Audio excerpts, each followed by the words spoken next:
And it is time for Help Monday with Jared and Jacob from Marble City Pharmacy here in Sylacauga. Gentlemen, good morning to you. Good morning. Happy Monday. Happy Monday. It is the 12th day of August, and we're just zipping right on through.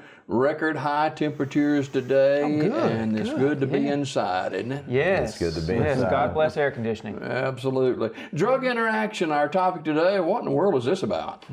That's a good question. Drug interactions, first of all, let's just say, what do we mean generically by drug interaction?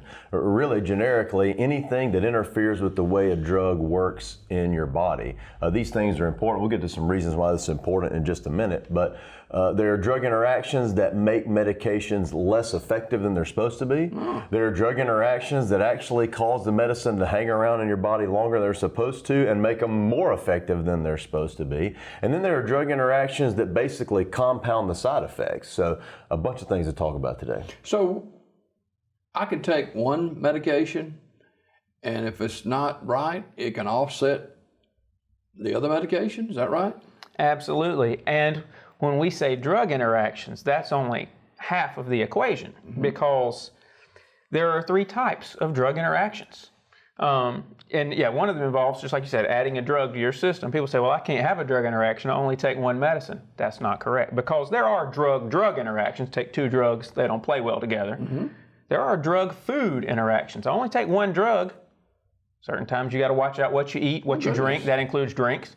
And then there are drug disease or drug condition interactions. I'm going to give you this drug for this condition. If I also have this condition or this disease, it may not play well with that disease, or one of the side effects may not play well with that disease. So there's drug-food, and drug disease interactions when you take a medicine that you got to think about. What about drug, food, medication, and food? I never thought of that. Medication and food. You know, there's some common examples. You guys may have heard of this before. One of the things that we talk about probably most often is medications that interact with grapefruit juice. Believe it or not, grapefruit juice can cause some of your prescription medicines to hang around longer than they're supposed to and basically have an increased effect. There are certain antibiotics that you don't want to take dairy products with because they can be less effective than they're supposed to be. And of course, you people who are taking the blood thinner called warfarin, you guys know that green leafy vegetables can basically work opposite of what warfarin is supposed to do. So there's three good examples right there of food or beverage that can interact with the medications that you take. Grapefruit juice cause that? Just like a drug, every food is a chemical and is chemically broken down in your body. Every drink, every drug, all these things are chemical reactions in your body. And specifically in this case, this is the way I try to word it to people.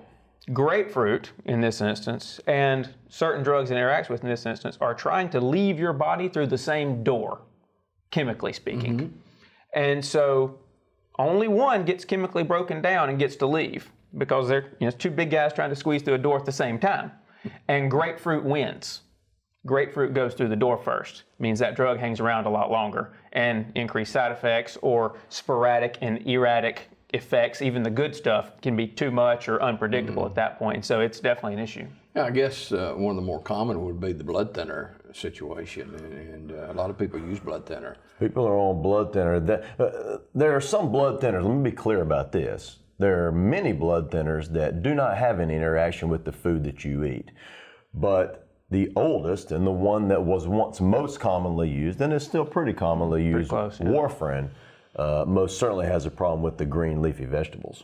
Wow. Are there other factors that enter into this drug interaction that can be a problem? Oh yeah, because and some of this is common sense, but it's easy to think about.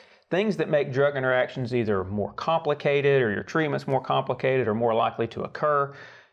Simply, if you take a lot of medicines, it stands to reason. Take a whole lot of medicines, there's a much greater chance that you have an interaction going on. If you have a lot of conditions, remember we said drugs and conditions sometimes cause an interaction or diseases. If you've got a lot of conditions or diseases, obviously your chances have gone up. If you have to see multiple doctors, so you got one prescribing you this, that's your general doctor, his list of drugs, and you got a specialist that treats, heart, and you got a specialist that treats, pulmonary, lungs, or something. They're all adding different things, different doctors. That adds to the problem. If you use multiple pharmacies, Sometimes you don't really have a choice. Sometimes your insurance makes you use mail order for some stuff and local pharmacy for some stuff, and you were out of town and you pick something up somewhere. So multiple pharmacies are an issue.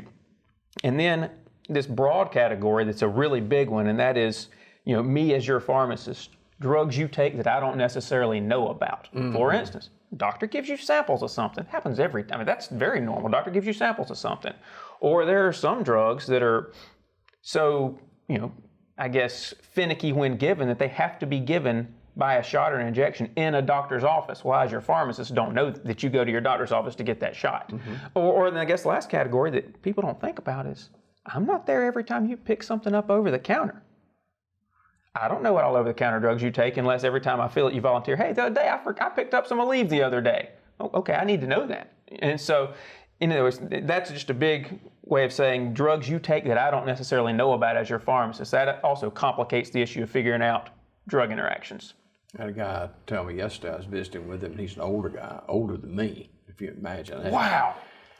He said he takes 12 pills in the morning, 12 pills at night. I'm thinking, well, how you keep up with all that and that kind of stuff? Well, that's a lot of the people who are probably in this audience watching this show today probably take numbers of that many medications. Sometimes we joke with them, "What'd you have for breakfast?" Well, I had my medications, right?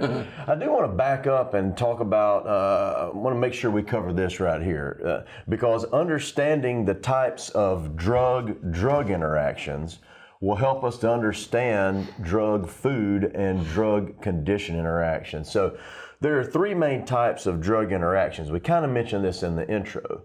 The first one would be drug interactions that make the medication you take less effective. Not to get too detailed in this, but there are certain types, the most common example we probably see of this is certain types of seizure medicines. If taken together, one can cause the other to be eliminated more quickly than it's supposed to, and therefore not have its desired effect. The second type of drug interaction would be drug interactions that have compounded or increased side effects.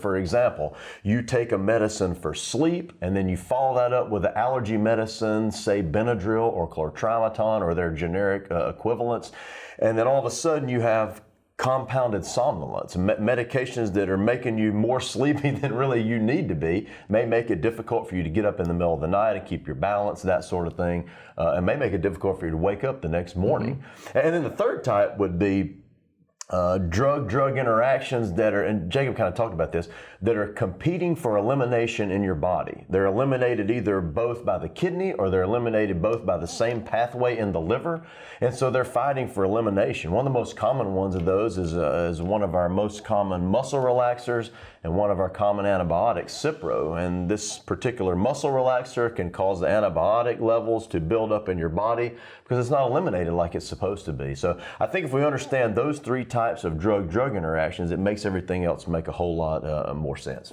Probably for common Joe like me, Jacob, we don't think of drug interaction. We just don't. We don't do that. I mean, we're taking what we're supposed to take. And got my handful of pills. There you go. Right. That's right. Eating food and all that kind of stuff, but it can be very serious. It can be very, I mean, we can't understate how serious it can be. It can be overstated at times. For instance, anybody on 3, 4, 5 medicines, which is most people, there is some level of a potential drug interaction with everybody just about that takes 3, 4, 5 medicines. And your doctor's aware of that, we're aware of that. We know going in, it's more predictable, we know what's going on, go ahead. But then, like you say, there's these ones that can be life-threatening even if done wrong. And again, that's our job in knowing where to step in. What we tell people is, one, we're going to alert you when the big red flags come up. But, I always want people to be as self-educated as possible. And so when you get a medicine, there are certain things you need to make sure you know. And so this for you at home, here's some take-homes, some things you need to know about your medicines. Can I take it with other drugs? Just a direct question for your pharmacist. Can I take this with my other medicines, whether it's this over-the-counter box I just picked up, whether it's a new prescription from my doctor? Can I take this with my other medicines? Yes, it's our job to proactively tell you that, but again, I want everybody to be self-taking care, self-aware. Can I take this with my other medicines? Should I avoid certain foods, drinks, something I need to know about, what I ingest, about when I'm taking this medicine? What are the signs with this particular drug and the drug interactions most likely to occur? Well, how will I know? What am I going to feel if one of this is going on? It's different for everyone. So with this one, what do I need to know? If I start having this drug interaction, what am I going to feel like? Okay, you need to know that. How is this drug going to work in my body? Because that's what we talked about. If you understand that, competing for elimination, things like that, if I understand how a drug works, I'll understand what additive interactions are going to be, right?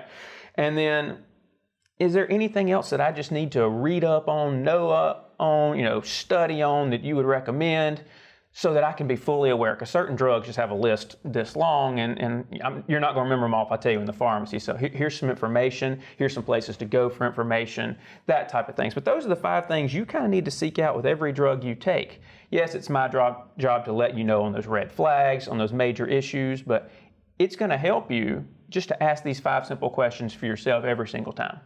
Wow. You Jared, forgot. top all of that one. I'd just like to say you forgot the most important question. Are there any drug interactions with double stuffed Oreos? That's a good one. It's not on my notes right here. It's not on the notes, are they? Well, I threw you off a little bit. We thought that was just implied. We thought that was implied. Yeah. Let me just say this, ladies and gentlemen. I do not know of any drug food interactions with double stuffed Oreos. So congratulations Only for those happiness. of you who are big fans. That's right. That's right. We talked about the drug interactions, and what are some of the common signs that one might pick up on with this situation? Well, that's a good question. Most time probably you're not going to know because it may be some sort of effect that you're getting that you don't connect the dots, that this might be from 2 medications interacting together. Do you know? So when you take a medicine, maybe you have an increased effect than what you're supposed to have. It might not be the first thing you think of. This is a drug interaction. That's why it makes it so important. I can't remember if Jacob mentioned this or not, but I was asleep when he was talking. Most people were. Could have been drug interaction. Yeah. You took too many medicines last night. It could have been. That's why it makes it so important that we tell our patients this all the time. To bag up all your medications when you go to your physician, take every single one of them with you. At your pharmacy, to show us all the things that you're taking that are not in our computer system. Jacob addressed that, but your over-the-counter medication, right? Your samples that the doctor has given you. If your physician and your pharmacist have an absolute complete record of everything you're taking, that's how we can watch out for it. That's how we can prevent them. Now, you go to the doctor. Sometimes. I'm overdue. Your typical doctor's visit outside of you waiting may be 3, 4, 5 minutes. And if you got a bunch of medicine, he ain't gonna go through all that medicine right then, is he? Oftentimes not. What I emphasize to people when you take that in, now the doctor's not going to be the one that grabs your giant gallon-sized Ziploc, but make sure someone working for him, here are my drugs. Because they put it in the chart and that will get entered into the computer system at the doctor's office so that when he's spending that 3, 4, 5 minutes with you and he or she comes in to see you, they've got an accurate list printed in front of them. And so you may not even see them consult it. Yeah. But it's there right in front of them. And so sometimes even, here's what's going on today. While, you notice while you're talking to them, they're not always staring you right in the eye. And they're not being rude. They're looking at notes going, okay, he just said he's having this. I'm thinking about prescribing him this. Let me be looking. And so there's a lot going on up here while it looks like they're not listening to you because they're looking down at a chart of some sort. And a lot of times that's your list of medicines. And so as long as they've got that in, it's printed right in front of them. You just want that to keep that accurate. And one of the biggest pluses that our pharmacists have at Marble City Pharmacy, you've got listening ears, and you've got eyes that watch and a mind that thinks part of the time anyway. And sometimes. It's all for the betterment of that patient. Yeah, we've addressed on this show before, what in the world is the pharmacist doing back there while I'm waiting on my prescription? Honestly, I'm not offended by that question. I think it's a fantastic question. And because we're proud of the answer. We're proud of the answer. One of the things is looking for these drug interactions so we prevent these problems ahead of time. Yes, we have computer systems that help us, but there's the human touch that you have to have with the pharmacist to say, there's a drug interaction here, but this one's not major. This is not going to cause a problem. Here's a drug interaction here that really is going to cause a problem. We need to make some sort of change. Yeah, absolutely. Appreciate you guys being here with us. Help Monday at Marble City Pharmacy. Jacob and Jared with us today, and certainly, guys, always appreciate you being here. For more information on drug interaction, talk with these guys today, and they'll be there all day today, getting set for the fall. In the air football, conditioning. Air Yes, conditions. yes. So get by there and see them. Appreciate you guys coming today. Thanks a lot. Thanks. More Daybreak right after this.